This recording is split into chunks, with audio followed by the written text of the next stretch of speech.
Oh, right. Coding for physicals.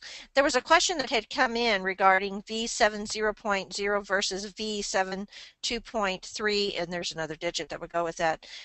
By the way, whenever you see that X, that's what that means, that's an optional.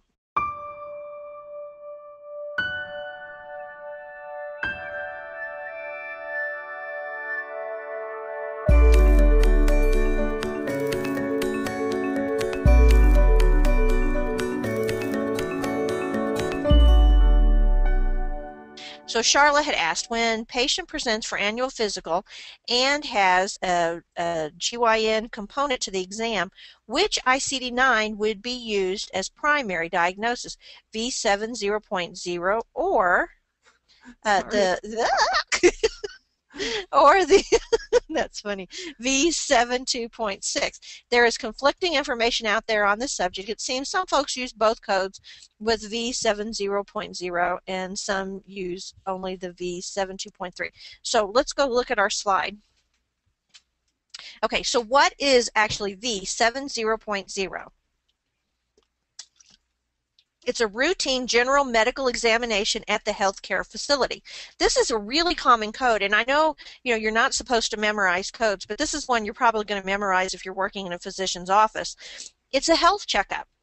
This is what your patients are going to be coming in for various reasons. Now, this excludes certain checkups, though. So if you're doing checkups for infants, you've got these. Age makes a difference, and a lot of codes are separated because of age. In fact, I talked with a student today when we were doing a conversation, and she was getting ready for the test, and I said, whenever you see a question and it has somebody's age in there, pay attention. It may be pertinent. It's not always, but it may be pertinent. Okay, so in plain English, let's see what this says. Okay, this code is not for infants or children. Health checkups or supervisions for infants are reported by age in days. Newborns under 8 years old, and then again it repeats those numbers that correlate with those ages. Okay, so if you're doing pediatric coding, you'll be seeing these V20 numbers. Okay, so as we scroll down just a little bit. Let's see what the difference is. V72.31, routine gynecological examination. Now, your general gynecological examination is going to have, and that usually has the pap smear in it. That's the fancy name for it. They do a pelvic exam. If you're going to do some additional screening and everything, you can add more codes to that. But in plain English, let's see what that says.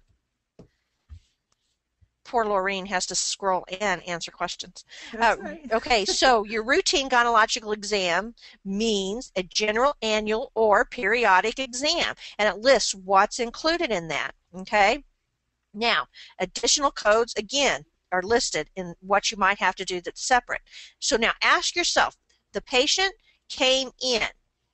You need to know, to get the best code, what's the patient's age? What CPT are you using?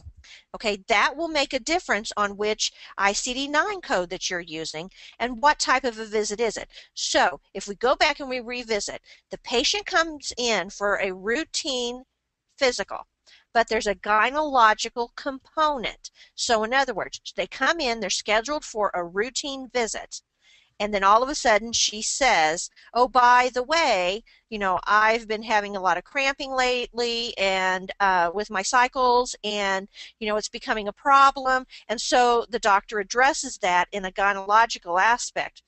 You don't use that other V code for the gynecological visit. It's a separate visit. Okay, so if she came in specifically for a gynecological visit, then you can use that. But if he does a complete physical with a gynecological visit, that's not going to happen, because that's not the standard of care that goes with a gynecological visit. They take your blood pressure, they do the general stuff, but they're not doing a complete physical. So ask yourself, how old's the patient? Yes, we're not talking about children.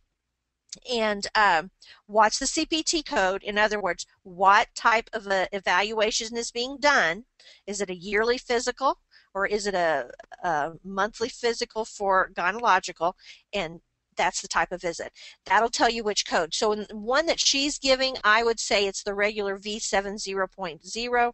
He just addresses it. You can use additional codes to describe what he addressed. If he's doing the gynecological visit and he addresses something specific that's above and beyond a regular visit, then he does get paid extra for that. But I think you can handle that with modifiers. Get more CPC exam tips, coding certification training, and CEU credits. Go to www.codingcertification.org.